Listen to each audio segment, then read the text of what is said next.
Hello students, how are you all?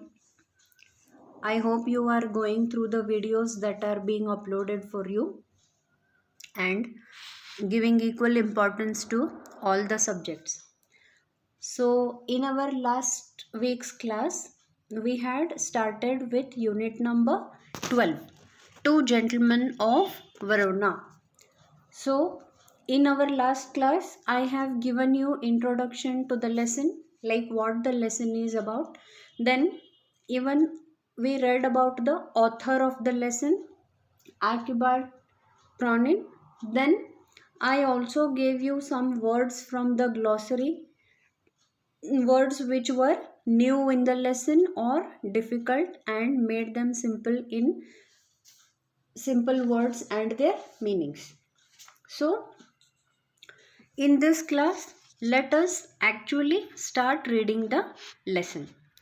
I hope all of you have the textbook with you. So please open your textbook to page number 101. So we are going to actually start reading the lesson, unit number 12, Two Gentlemen of Verona.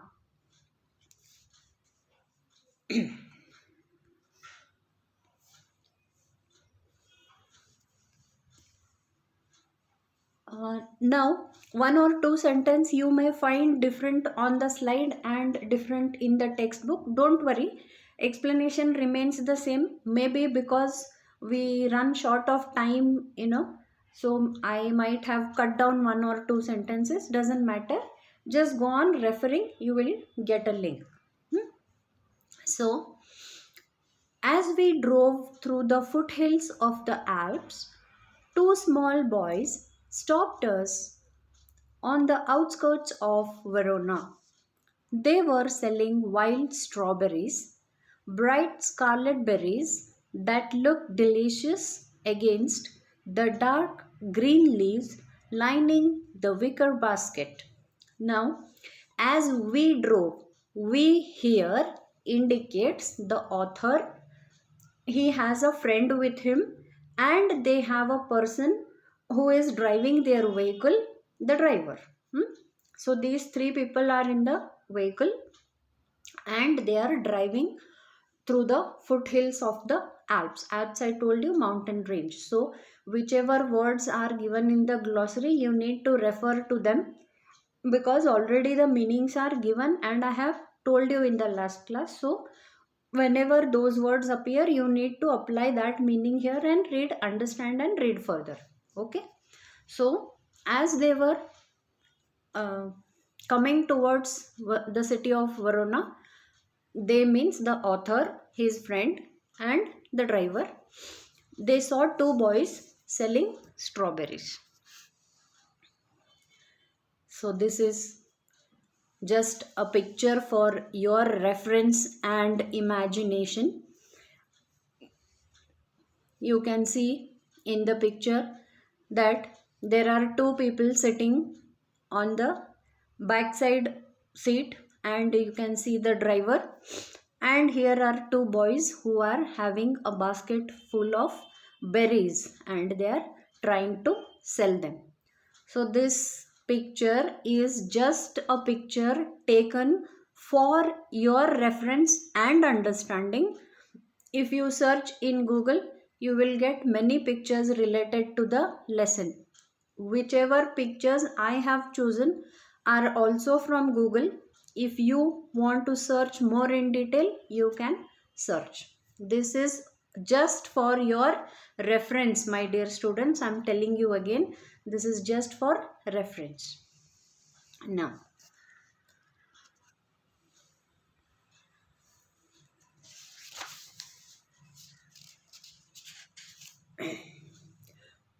while driving through the foothills of the Alps to Verona, the narrator was stopped by two small boys selling wild strawberries.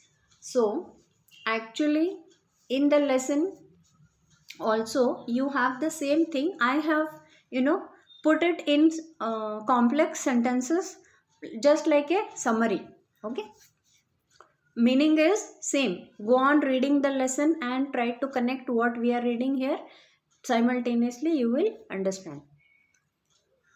Though their driver tried to dissuade them from buying the strawberries, the narrator and his companion bought the biggest basket the boys had for sale because they were attracted to them. See, on page number 102, you are getting that sentence. Don't buy, warned Luigi, our cautious driver. You will get fruit much better in Verona. This is the dialogue format, and here on the slide you can see it's summary format. So meaning is the same. Don't get confused. It is the same lesson I am reading. I'm just putting it in other way, in a summary type. Okay. So the driver of the narrator, that is the author, the writer, he warned, gave a warning saying that look at the boys, they are so shabby, dirty looking, not so good. So don't buy fruit right here from them. You will get much better in the city. Once we go inside the city of Verona, you will get much better quality fruit. But what happened? The narrator and his companion is friend. As we saw in the previous slide, the narrator and his friend, companion, and they are sitting on the back seat. So they both were somehow attracted to the boys who came with a basket of strawberries, and in spite of the driver telling the narrator not to buy from them, still the narrator and his companion purchased the biggest basket of strawberries that the boys had.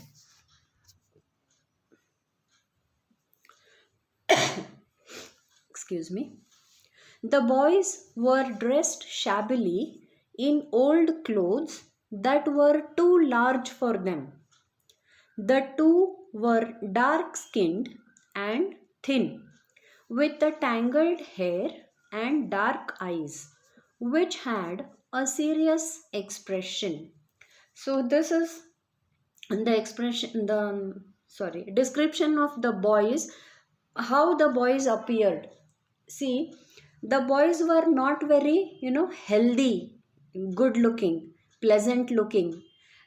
They seemed to be somewhat wearing, clothes which were much more bigger for them. Sometimes when you wear clothes which are not fitting of your own size, they look something odd, you don't look very pretty and people don't appreciate, you know we generally don't wear which is of clothes which are not of our size.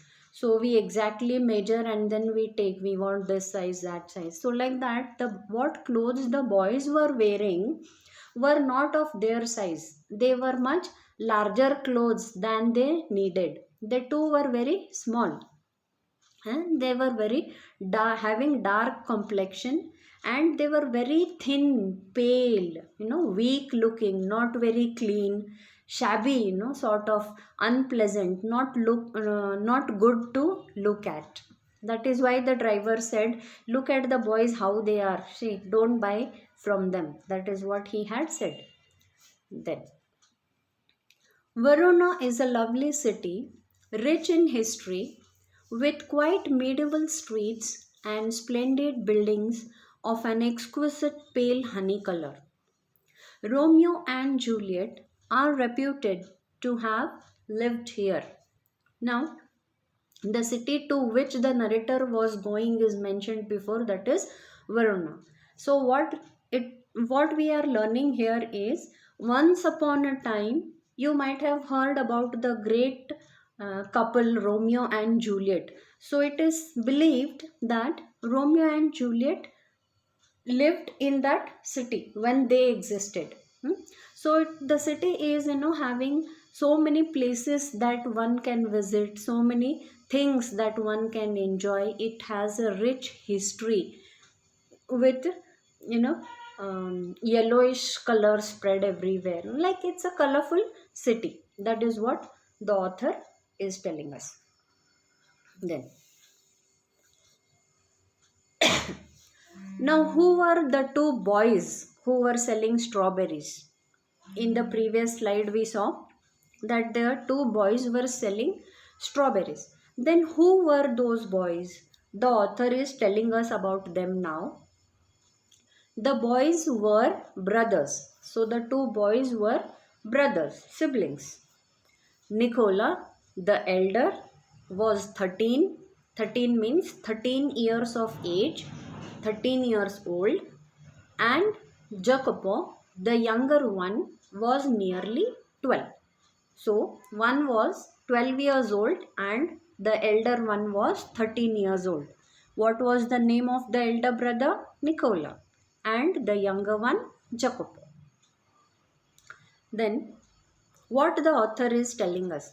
The next morning, the narrator found the two brothers shining shoes outside their hotel.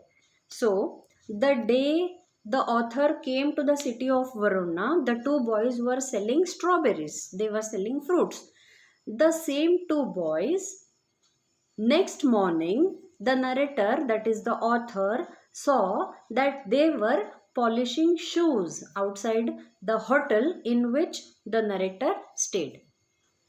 The boys told him that besides picking fruit and shining shoes, the two boys also worked as tour guides. Then the narrator went up to the boys, spoke to them, and asked them, yesterday you were selling fruits, right?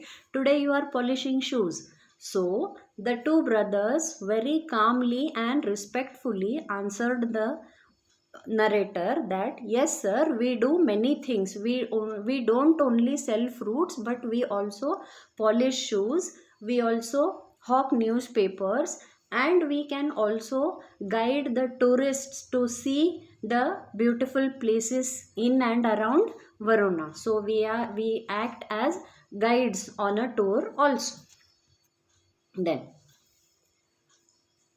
so the narrator was impressed with this, and then he said, okay, fine, in that case, then you take me around, me and my friend, you take us around the city of Verona and show us whichever places are of interest to see.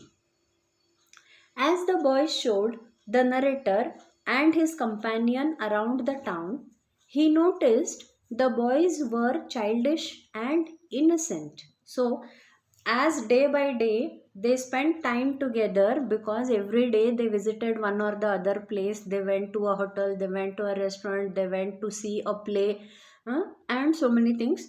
They went around the city of Verona sightseeing. So the narrator gradually came to know about more and more about the two boys. So he says they were childish, but they were innocent. But even though Jacopo was lively and Nicola had a charming smile, both the boys appeared to be very serious. There was something which the boys had in their mind and they were not showing it to others. They were not opening up what exactly the problem was. The narrator was feeling somehow in his mind that there is some problem, but the boys are not telling it to us, because the two boys, they made fun, they laughed, they enjoyed, but there was a limit for it. They were not, let go type of. They were very sensitive, they were very careful about their behavior. During the week that the narrator and his companions spent in Verona, they often saw the boys who were always ready to do chores for the two men. So, even things, small little work, little kind of work assigned to them, like getting a packet of cigarettes or booking tickets for the opera play, all these kind of work also the boys did for the narrator in the week that the narrator and his companions spent in Verona. So any work which was told to them, in turn they would get money. The boys never said no. They did not refuse to do any kind of physical work. They said yes and they did the work and in turn earned some money. It shows that the two boys were, extremely hard working. That is what impressed the narrator. We do many things, sir, Nicola answered seriously. So here is one conversation. He glanced at us hopefully. Often we show visitors through the town to Juliet's tomb and other places of interest. That is what I told you in the previous slides. So, all right, I smiled. You take us along. So, the narrator went along sightseeing with the two boys. As we made the rounds, my interest was again provoked by their remarkable demeanor. Demeanor word has already come in the glossary. Please refer to the meaning. They were childish enough and in many ways quite artless. Jacopo, although his lips were paler than they should have been, was lively as a squirrel. Nicola's smile was steady and engaging, yet in both these boyish faces there was a seriousness which one respected, an air of purpose far beyond their years. Now, what is this meaning of the last line that we read? An air of purpose far beyond their years.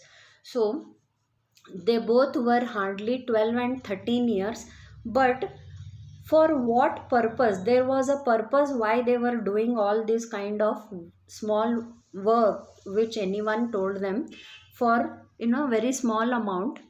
There was a purpose behind it, and that purpose was very big, very huge, very serious. That is what he says. What struck one most was their unremitting willingness to work. I told you, willingness. Always ready to do any work that was assigned to them. The two boys were always ready to do work. During these summer days, under the hot sun, and in the long evenings when the air blew chill from the mountains, they shined shoes, sold fruits, hawked newspapers, conducted tourists round the town, ran errands, errands means small jobs, exploited every avenue which the troubled economy of the town left open to them. As I told you before also, they did so many type of works. They not only sold fruits, they also did shoe polish, they also sold newspapers, they also took the tourists around the city, sightseeing, and earned some money, and any other small work in turn of which they would get some money. They did all those kind of works. So whatever work was assigned to them, and if it was ethical, right, they thought they would do it. That is how the boys impressed the narrator. So we stop here on page number 103, second paragraph. So in our next class we will continue reading from page number 103, third paragraph. Till then, those who have the textbooks, please keep reading the lessons and also keep seeing the videos. Take care of yourselves. Bye.